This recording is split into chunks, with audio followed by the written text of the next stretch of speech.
In a quiet little town far away from the rush of cities lived a man named David Miller. Everyone in town knew him, but not for any achievement. He was a daily wage worker, doing odd jobs like carrying bricks, fixing fences, or cleaning yards. His clothes were always worn out, his shoes had holes, and his small wooden cabin stood weak against the wind. People often looked at him with pity, sometimes even with hidden mockery, whispering that David would never amount to much. Over the years, those whispers had sunk deep into his heart until David began to believe them himself. Every morning he woke up before sunrise, sat outside his cabin, and stared at the empty street, his mind filled with the same heavy thoughts. Life was unfair. No matter how hard he worked, nothing ever changed, and he was destined to remain unseen. Though his body was strong from years of labor, his spirit was weak, crushed under hopelessness. Each day felt like the same as yesterday, like he was trapped in a cycle with no way out. One afternoon, while returning home with aching arms, David passed by the small community school at the center of town. Children were leaving after class, their laughter echoing in the air. Among them was a young boy named Ethan, carrying books that looked too heavy for his small frame, yet his face glowed with a radiant smile. That smile caught David's tired eyes, and for a brief moment something stirred inside him, a kind of warmth he hadn't felt in years. As David paused, the old teacher, Mr. Thompson, walked toward Ethan and asked, "You are always smiling, Ethan. Don't you have problems like everyone else?" Ethan nodded, still smiling. "Of course I do, sir. My dad is sick, my mom works 2 jobs, and sometimes we don't even know if we'll have dinner. But every morning I tell myself that I can still smile. If I can make just one other person smile in a day, then my day isn't wasted. If I lose my smile, I lose hope. And without hope, there's no life." Those words struck David like lightning. He stood frozen, watching Ethan walk away with his books and his smile. That night, lying on his hard bed, staring at the wooden ceiling, David repeated those words over and over. He realized that he had been living as if misery was unchangeable, as if his worth was written by other people's opinions.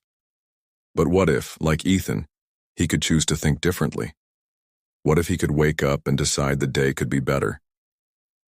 The next morning, as dawn broke, David tried something new. Instead of groaning at the thought of another day, he forced himself to smile, even though it felt strange and heavy.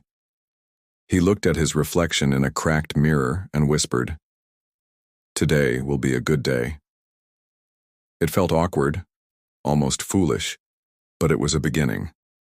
Later that morning, he saw an elderly woman, Mrs. Harris, struggling with grocery bags. Normally, David would have walked past, too lost in his own troubles. But remembering his new promise, he hurried to help her. She looked surprised, then grateful, and her blessing warmed him more than the morning sun.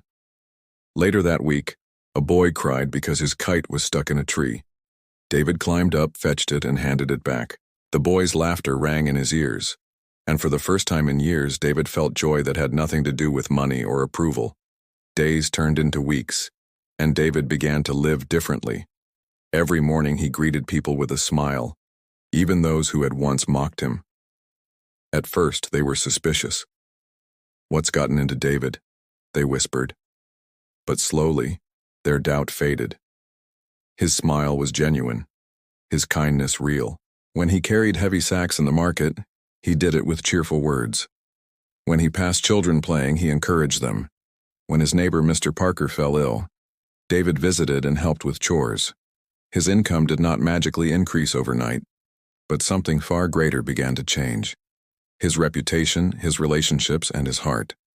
People who once dismissed him now looked forward to seeing him. The shopkeeper offered him an extra loaf of bread. Kids ran to greet him. Even the elders of the town nodded in respect when he walked by. David, who had once been invisible, was now seen as someone valuable, not because of wealth, but because of the light he carried inside. One evening, sitting by the same empty street he once stared at in hopelessness, David reflected on his life. The town was the same, his cabin the same, but inside him a revolution had taken place. He thought of Ethan, the boy whose simple words had sparked this transformation. He realized that the real prison was never his poverty or people's judgment. It was his own mindset. He had locked himself in chains of despair, and the moment he decided to break free, life began to change. Months later, Mr. Thompson, the teacher, met David on the road. He was astonished to see the man who once walked with slumped shoulders now carrying himself with dignity, greeting everyone warmly. The teacher asked, "David, what has changed in your life? You look like a new man." David smiled, the same genuine smile he now shared daily. "Nothing outside has changed much," he said. "I'm still poor, my clothes are still old, and my cabin is still small. But I changed the way I think. I decided to live with gratitude and hope instead of despair. I realized I can't always control my circumstances, but I can control how I respond to them. Once I changed my mindset, life itself began to change." That night, under the quiet stars, David lay on his bed not as a broken man, but as someone who had discovered a secret treasure. The treasure wasn't gold or silver. It was the power to choose his own thoughts, to find meaning in small moments, to carry light even on the darkest days. The people of the town never saw David as nothing again. They saw him as a man who carried strength not only in his arms but in his heart. Though he remained poor by the world's standards, he became one of the richest men they had ever known, rich in kindness, in hope, and in the power of a changed mind. And so his story quietly spread, reminding everyone who heard it. True change does not begin with money, luck, or circumstances. It begins with a single choice, a shift in how we see ourselves in the world. A smile, a thought, a belief. That is where transformation begins.